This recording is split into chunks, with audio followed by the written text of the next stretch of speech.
I bought her that place. And you told her it was hers? Yeah, I did. All right, well, if it's hers, she can have whoever she wants over there. Okay. And she did, and you're mad. I thought. You just thought what? That it would make her love you? The apartment, the gift, the car, all of that stuff. That was for us. All right, Sistas fans. Now, I feel like it goes without saying that there are so many characters in the show who have either long since outstayed their, relevancy to the plot.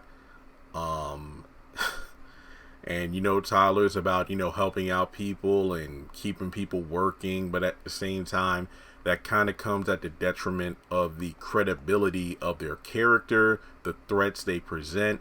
And I was talking with somebody, last night, about how, to be completely honest, in the past couple of episodes, despite how annoying they can be, the likes of Hayden and to a certain extent Gary have been some of the most interesting parts of the show, where I know it's easy to hate on them, and I'm not defending them. Please get that. I'm not defending them, but you can't tell me that they don't make the show at least somewhat interesting, because when a bulk of the main titular characters are so one note, to have these characters who are stirring the pot, causing trouble, keeping people wondering, okay, what the hell are they going to do now? Why can't they get a life? Why can't they just move on?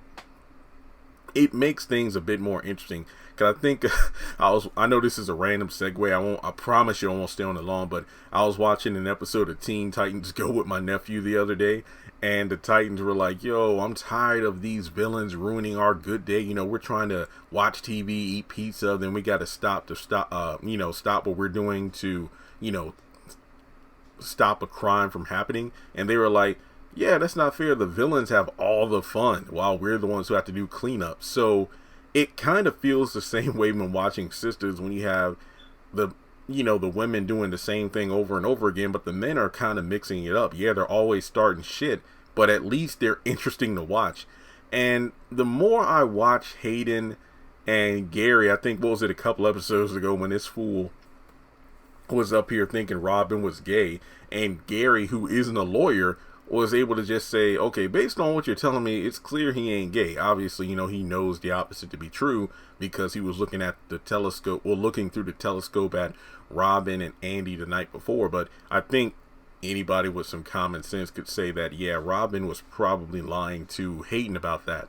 But it's kind of gotten to the point that, speaking of a Teen Titans Go, Gary and Hayden, I don't know, it feels like week to week they're becoming more of the classic Saturday morning mustache twirling villains, as opposed to legitimate parts of the script, that makes the story move along. And I mean, in a way, they kind of make the story move along, but it's gotten really old. Now, this particular video, I want to focus on Gary's dissension, if you will, and the fact that we know from the first couple of seasons, while Jasmine did make appearances, and I know she briefly, and I mean briefly, made an appearance at the beginning of season 3 when she was taken away by the cops, and she's been mentioned a couple of times since.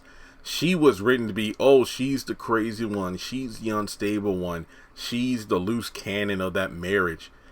And the more we see of Gary, the more it's like, I mean, is it true? Sure, we've seen Jasmine unhinged, but it kind of goes back to what Miss Lisa was talking to Aaron about in relation to his ex-wife Fawn. A woman that would take her own life and whatnot.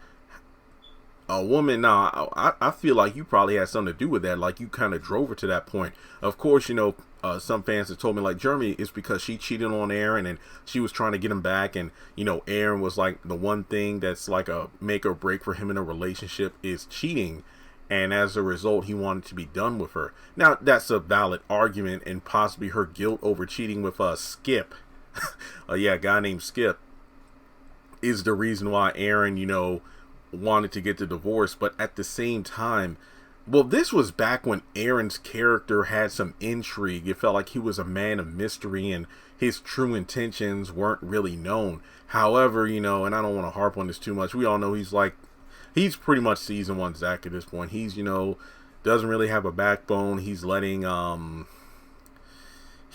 people walk, well, he's letting Karen walk all over him, and it's just really embarrassing to see compared to the, the Aaron we saw back in the past. But regardless, I think Gary really is the one who drove Jasmine to that point. Now, he did say that, oh, Jasmine, her mom, that whole side of the family is crazy. But it's like, I don't know. I just feel like, well, remember back in like 2019, 2020, when I was talking about like a Jasmine spinoff where we focus more on Jasmine, Morris, Gary, Leslie, basically all the characters related to the Andy storyline, because at that point in the show, season 1, which a lot of fans argue is the best season of the show, even this far into the show, we're almost done with season 4, it was definitely the Andy show. The other women had kind of storylines, if you want to call them that, but Andy was truly the focus of the series. And it was really her story that made the show worth watching, because there are so many compelling characters in it. But it's kind of like, his word against hers, where at first glance, Jasmine seemed to be the one who was stable, and it's like, oh, Andy's the villain because she is ruining her marriage and whatnot. But then as time went on, Gary is the real villain. He's a dog, he's a cheater. But then it's like, oh wait, Jasmine, she's the one who's been causing all of this trouble and mayhem and whatnot, and Gary's the victim. But then when you look at like when she was in the hospital and, after falling off the parking garage, because remember, Gary pushed me. Nah, I mean, you were attacking him and whatnot. But here's the thing. She was telling Andy everything about the isolation and the control, but Andy didn't want to listen. And then it turned out to be true. And it's kind of like Jason Pitts on the game with how cheap he was and whatnot, and how, in the earlier seasons, his penny pinching methods and, when he took steroids and whatnot, that really affected his marriage to Kelly, and it kind of drove her off the deep end at times. I mean, heck, I think she even had an anxiety attack at one point and had to go into the hospital. I think the same thing could be said about Jasmine, where maybe she wasn't, I guess you could say, fully sane, if you will, but when you're with a man like Gary, it seems quite clear that it's possible he did have a hand in driving her to a point of, I don't want to say insanity. Okay, insanity. And I don't know. It's just like, maybe at first, if you watch maybe the first season or so of Sistas, it wasn't like that. But I feel like the longer we watch the show and we see him unhinged like this, I mean, especially in the preview for next week when he's talking with Aaron, I mean, I got to give Cheeto props. Like, the acting, while the character is ridiculous at times, yes, the acting is there where it's like, okay, this character is a bit unhinged. And especially when they did the close-up of, it was supposed to be for us.